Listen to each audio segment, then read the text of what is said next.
This room was the main entry for the museum, and it was set up as a living room the way it was back in the early 1800s, with some beautiful antique furniture all around here, a big beautiful rug, paintings all over the wall that were painted mainly by the owner, Alton Lowe, and they depicted the history of the town.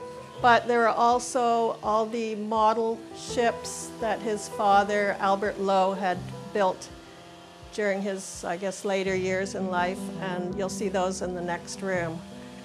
At present, we've had the wallpaper stripped and have to repaint the ceiling, the walls, and the floor before we can reopen it, plus fix a lot of the windows. This room, I'm not sure what it was as a home, but Alton Lowe had it set up as a display room of photos of the way it used to be in Green Turtle Cay in the town and all about. At present, we've got all of his father's ship models in here that are in need of repair and attention, but this is the safest room to keep them in right now. Until we've got the front room set up, they're going to stay here. This little room was a dining room set up with a round table in the middle with a beautiful crocheted tablecloth. A lot of prints on the walls again, and I think he had one of Queen Victoria on this wall. It's now housing a lot of the furniture from the main room to keep it out of the paint.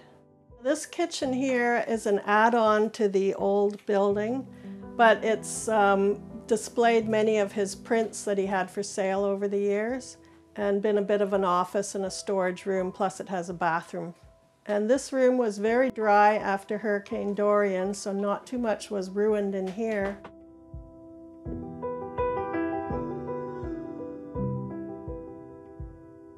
This little adorable room was an attic bedroom, and it was set up with a 4-poster bed there. There was an old sewing machine in the corner here. Some other old artifacts Alton has collected over the years, the old drums and some sculptures. There's a display case around the corner there that had some interesting things in them, but we put them away for safekeeping right now. Big old Bible and sextant and some other nautical items.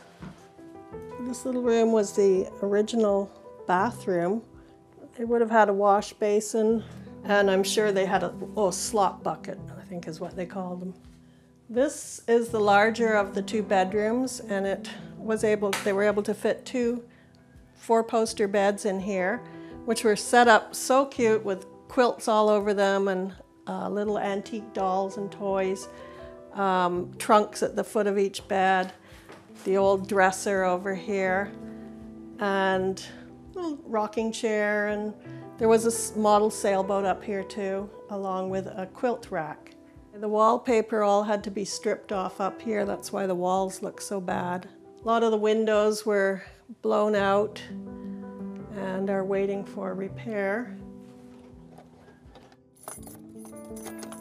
Well, we're in the cellar now, and it was carved out of the rock that the island is kind of made of.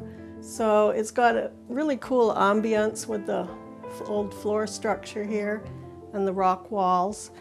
And in here we had these 2 aback dinghy boats that were centered in the room, surrounded by sand and shells and sea fans. It was a really nice display with the turtle in it, the old turtle net.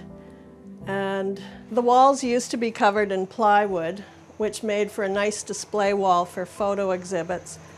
We had to take the plywood out because it all got wet and moldy and rippled.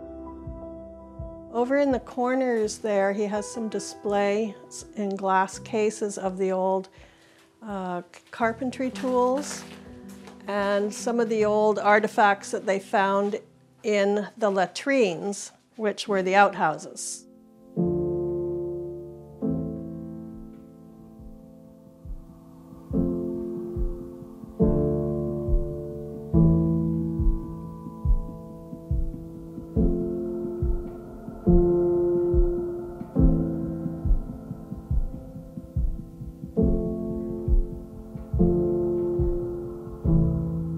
the garden we try to maintain, and it was just clipped down a couple of weekends ago, so it's not looking too lush.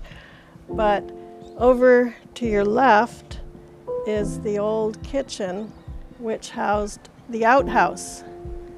And then it's also got the old kitchen in it with a cook stove, which is where most of these old buildings had their food prepared and cooked.